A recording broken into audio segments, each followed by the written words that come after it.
भगवान श्री कृष्ण जब माता देवकी और पिता वसुदेव को कंस के चंगुल से छुड़ाने गए, तब उनकी उम्र 14 वर्ष थी।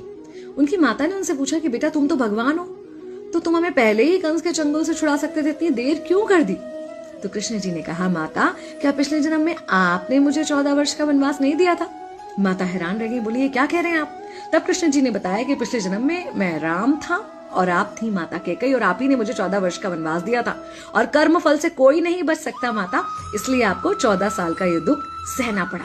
तब आश्चर्यचकित होते हुए माता ने पूछा, तो फिर यशोदा पिछले जन्म में कौन थी? कृष्ण जी ने बताया, वो थी माता कौशल्या, जो 14 साल तक अपने पुत्र से अलग रही थी। उन्होंने उस दुख को सहा था, इसलिए इस जन्म में 14 साल मैं उनके पास रहा और मेरे साथ रहने का, माता और पुत्र के प्रेम का सुख उन्हें मिला।